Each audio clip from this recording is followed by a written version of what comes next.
Hello everyone and welcome to Flickering Myth. My name is EJ Marino and today we're diving into the brand new Korean film Minari.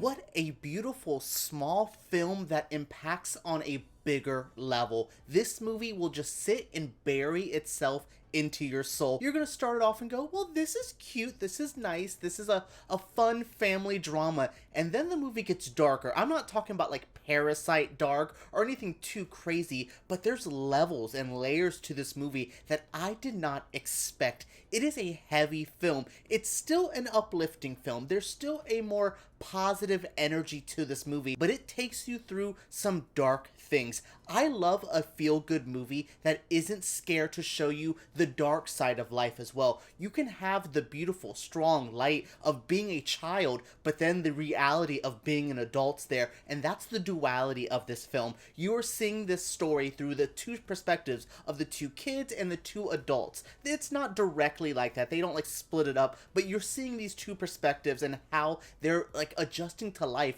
during this big dramatic move. This is the type of movie that I recommend to anyone. Yes, it's a Korean film, but actually I will say there is some English in this movie. It's a really good balancing act. As someone who grew up in a Spanglish household where we spoke English and Spanish at times, I really related to the duality of the speeches here, where there are some Korean scenes, there's some English scenes. It's really interesting, but this is a type of movie that I think is so emotional, so heartfelt, that I think everyone should see. Minari follows a Korean family led by farmer Jacob and his wife Monica. They're trying to adjust to a new life on a farm in Arkansas. They've kind of traveled around a little bit. They talk about their life in California before moving here to Arkansas, and then a little bit about their life in Korea. I thought that was really interesting and should be noted. This isn't a direct immigrant story of like, we're coming from Korea to move to this small town, what we're doing. They're used to the city life at times, so this is just a pure transplant story that a lot of us could relate to. I grew up in a big city, and then when I was 18, we moved to a smaller town,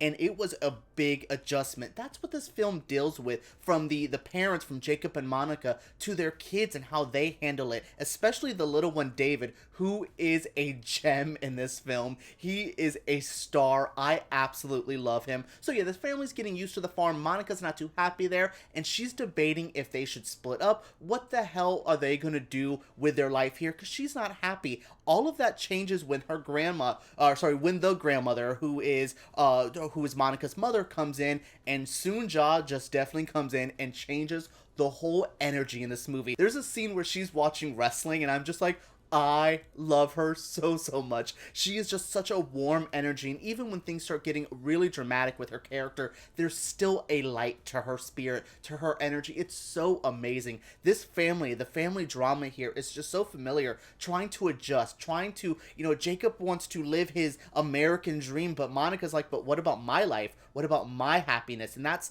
such a wonderful debate. And then you have when Annie, the younger daughter, and David start trying to figure out what they want to do and who they want to live with. There's a great scene that's just a really brief moment where they're brushing their teeth and they're like, do you want to live with mom or dad? And just, it's such a honest conversation that kids have in the product of divorce. It's so amazing. This is just one of those movies that I was just like, well, this is going to be a small, humble family film. And I'm like, this was an emotional ride that I was not expecting. This cast is what makes this movie. I like a lot of it. I think the cinematography is stunning. I think it has a great script. I think the whole directing is good, but it's the acting that gets me. Yeun as the patriarch of the family, Jacob, is amazing. He has been kind of proving himself on the indie circuit. He had Burning a couple years ago. He was in some Mayhem, which is a fun horror film. He's an actor I've really enjoyed, but this is his coming out party as a big like lead actor. He would be one of my picks for best actor this year. That best actor category gets better and better every time. Chadwick, Riz Ahmed, Delroy Lindo, Steven Yeun here. There's so much talent. But you also have, hold on, let me make sure I get Han Yi-ri, who is the mother. Oh my god, she is so, I really related to a lot of the stuff. The fights with the father, she just wants to love her husband, but she also wants to make her life better. Amazing. The two little kids are amazing as well. I really love Alan Kim is his name. He plays little David.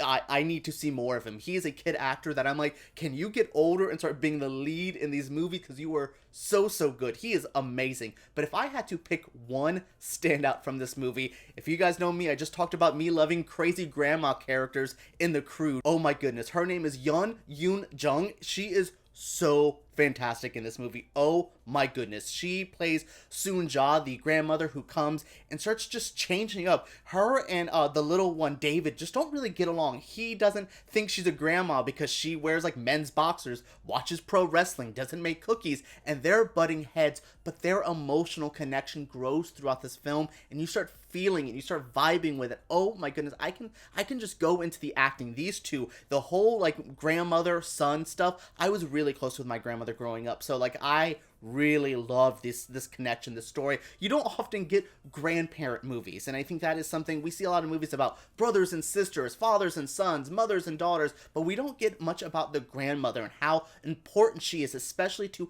ethnic families. I'm Cuban, so I understood the power of grandmothers. Same thing I've noticed in a lot of Asian communities as well. Same thing within the Black community. These are just important figures in our family, and to see a movie depict that, to see a movie just say, here is the power of a grandma and the effect she can have on the whole family, it is so good. Some of the hype with Minari is calling it like the next Parasite because it's a Korean movie that's going to do really good in the awards season. It's more than that though. This is a good film that should stand on its own. A24 has a magical little film here that I really hope they push correctly this award season because it is so good. It's emotional, it's uplifting, it's powerful, it's sad at times, it's real at times. It is just a very well-made film. I am really impressed with director. I believe his name is Lee Isaac Chung. So good. He understands the type of filmmaking I like, from the directing to the way he blocks talent even. Just some of the shots are set up so nicely when the kids are fighting, and I just, oh my god, this movie is just a well-made film. It's rare when you just see a movie where I have nothing negative I would change. Not the cinematography, not the score, not the casting. Will Patton plays a crazy-ass character, but I wouldn't change that. This is a fantastic film by a fantastic filmmaker, acted by amazing actors. Alright everyone, that is it for my review of Minari, one of my favorite films of the year. I don't think it's like a personal, like, oh my god, I'm gonna watch this movie forever, but when I think of 2020, I will think of Minari. I would think of this powerful story of a family just trying to better themselves, just trying to better their own lives for everyone around them. I love that so much. Alright guys, what did you guys think of this review? What do you guys think of Minari? Has anyone seen a trailer for this yet? If you have, what do you guys think? It is definitely a recommendation. You all would love it. Alright guys, let me know down in the comments below. Subscribe to Flickering Myth because we make videos like this every single week, and give us a thumbs up if you did enjoy this video. Alright everyone, let's talk about Minari down below.